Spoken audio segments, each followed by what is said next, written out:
మీరు మీ అభిమాన shows and serials TV కన్నా ముందు ఈటీవీ విన్ యాప్లో చూడండి. Download and subscribe to ETV win app. 99 రూపాయలు మాత్రమే.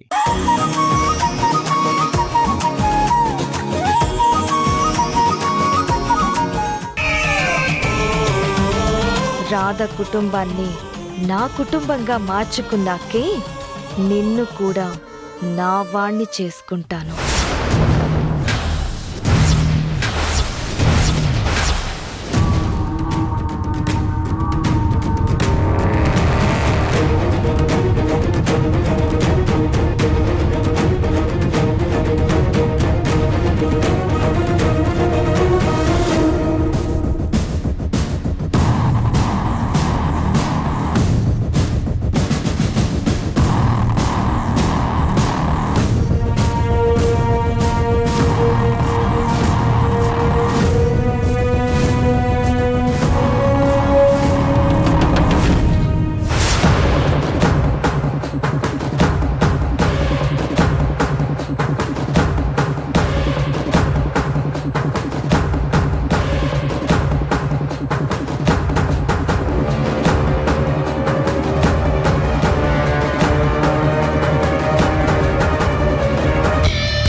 మనోహర్, ఇన్ని రోజుల తర్వాత నా మనసులోని మాట మెసేజ్ రూపంలో నీకు పంపిస్తున్నాను.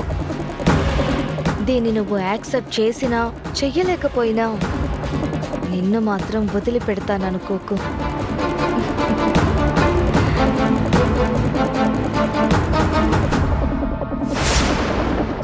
ఐ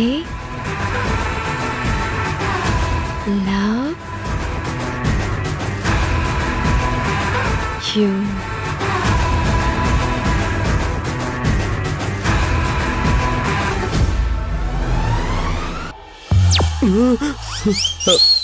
ఏమైంది మనోహర్? ఏంటా కంగారు? ఏం లేదు. అదేంటి ఫోన్ చూడగానే ఏదో కంగారు పడ్డా, అడుగుతుంటే ఏం లేదు అంటున్నావు? అబే ఏం లేదు రాదా, జస్ట్ ఊరికే. జస్ట్ ఊరికే ఎవరైనా కంగారు పడతారా? ఏది ఒకసారి ఫోన్ ఇవ్వి, నేను చూస్తాను. అరే ఏం లేదని చెప్తుంటే వినవేంటి రాదా? ఇదిగో, నేను అర్జెంటుగా ఒక ఫోన్ మాట్లాడుకోవాలి. ఫ్రెండ్ నుంచి మెసేజ్ వచ్చింది ఇప్పుడే. నాకు అర్జెంటుగా కాల్ చేయరని. నేను ఇప్పుడే వస్తాను. ఏమైంది మనోహర్కి? ఎందుకో కంగారు పడ్డాడు. ఏంటి అని అడిగితే చిరాకు పడ్డాడు. ఫోన్లో ఏముంది అసలు? ఫ్రెండ్ ఫోన్ చేయి అంటే ఎవరైనా ఇంత కంగారు పడతారా? ఏదో ఉంది.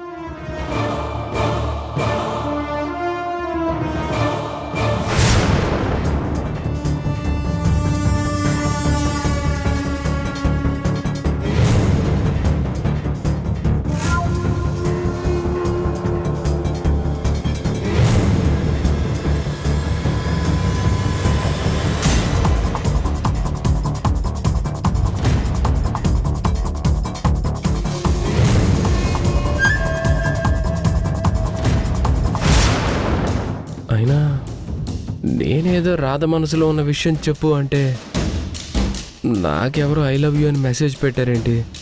ఎవరై ఉంటారు? ఏదో రాంగ్ మెసేజ్ అయి ఉంటుంది. లేదంటే మనకెవరు ఐ లవ్ యూ చెప్తారు? అసలు ఇన్ని రోజులు పరిచయం ఉన్న రాధే నాకు ఐ లవ్ యూ చెప్పట్లేదు. ఇంకా వేరే వాళ్ళు నాకు ఐ లవ్ యూ చెప్తారా? ఛాన్సే లేదు. రాంగ్ నెంబర్ అయి ఉంటుంది. మనోహర్, నీ ఆలోచనల నుండి, నీ మనసులో నుండి రాధని తొలగించి నా మీద ప్రేమ కలిగేలా చేస్తా. అంతవరకు ఈ దాగుడు మూతలు తప్పవు మనోహర్. త్వరలోనే నా మీద నీకు ప్రేమ పుట్టేలా చేస్తాను. అంతవరకు నేను కూడా ఈ దాగుడు మూతల ప్రేమతో అడ్జస్ట్ అవుతాను.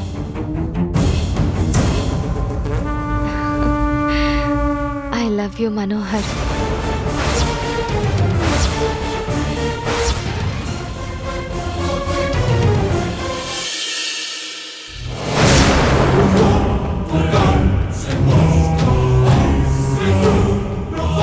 ఈరోజు మొదటిసారి అమ్మ నన్ను ఆఫీస్కి తీసుకెళ్తానంది. ఈరోజు ఆఫీసులో అందరి ముందు మంచి ఇంప్రెషన్ కొట్టేయాలి. తర్వాత అందర్నీ నా గ్రిప్పులో పెట్టుకోవాలి.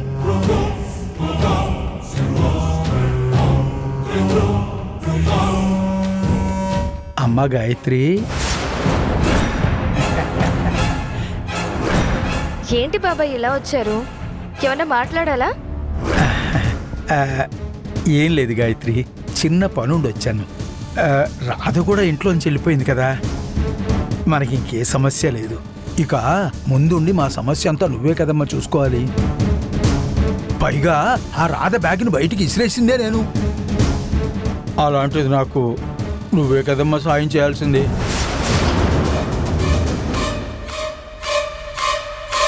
అంటే నేను నీకు సహాయం చేశాను, ఇప్పుడు నువ్వు నాకు సహాయం చేయాలి అని అడుగుతున్నాడన్నమాట. అదేంటి బాబాయ్ అలా అడగడానికి మొహమాట పడుతున్నారేంటి? మీకేం కావాలో చెప్పండి. అదేనమ్మా, లాస్ట్ టైం పెద్ద అమౌంట్ అడిగాను, తర్వాత అడ్జస్ట్ చేస్తాను అని చెప్పావు. ప్రస్తుతం ఒక 1000 రూపాయలు ఇస్తే అవసరం తీరిపోతుంది. వీళ్ళని రోజు ఇలాగే ఎంటర్టైన్ చేస్తే చాలా ప్రాబ్లం అవుతుంది. ఇంతకు ముందు రాధను బయటికి గెంటేయడానికి వీళ్ళ సహాయం తీసుకున్నాను, కానీ వీళ్ళు ప్రతిసారి ఇలా వచ్చి డబ్బులు అడిగితే కష్టం. పైగా వీళ్ళని ఇలాగే వదిలేస్తే ఏదో ఒక ప్రాబ్లం రావచ్చు. వీళ్ళని కూడా త్వరలోనే బయటికి పంపించే ఏర్పాటు చెయ్యాలి. ఇంకోవైపు ఆ రోషన్ గాడు కూడా ఆస్తిలో వాటాకొచ్చినా వస్తాడు. తమ్ముడు కొడుకే కదా అని నాన్న ఆస్తిని పంచినా పంచుతాడు. అలా జరగకుండా ఉండాలంటే ముందు వీళ్ళని వదిలించుకోవాలి. ఏంటమ్మా ఆలోచిస్తున్నావు? నేను అడిగింది 1000 రూపాయలే కదమ్మా, నీ కోసం ఎంత కష్టపడ్డాను. అయ్యో బాబాయ్, బాబాయ్ అంటే ఎవరు? తండ్రి తర్వాత తండ్రి లాంటి వారు. మీకేం కావాలో నేను చూసుకుంటాను కదా. ఒక్క నిమిషం.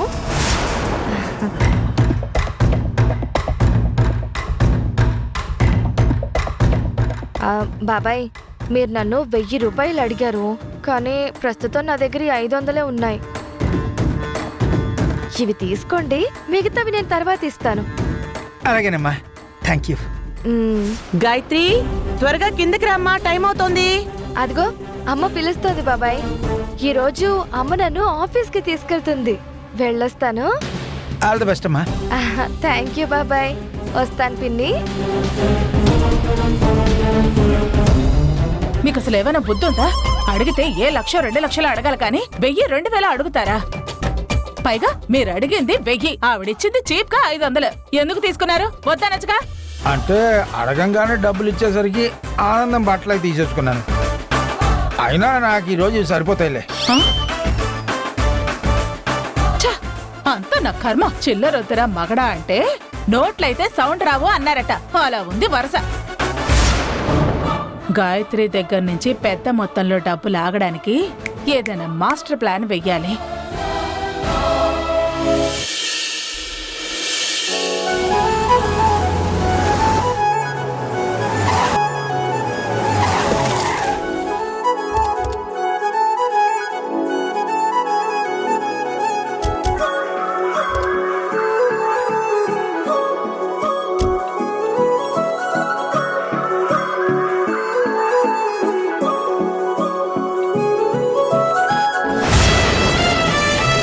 సత్య, ఎక్కడో ఉండాల్సిన దానివి ఎక్కడికొచ్చా? ఇలాంటి పెద్ద ఇన్స్టిట్యూట్లో చదవాలని ఆశపడిన దానివి ఇంత పెద్ద ఇన్స్టిట్యూట్ని సొంతం చేసుకోబోతున్నావు. చీమలు పెట్టిన పుట్టలు పాములు కిల్లైనట్టు నిజమైన గాయత్రి కోసం కట్టిన ఈ ఇన్స్టిట్యూట్ నీ చేతిలోకి రాబోతుంది. ఈ ఇన్స్టిట్యూట్కి యువరాణిని నేను.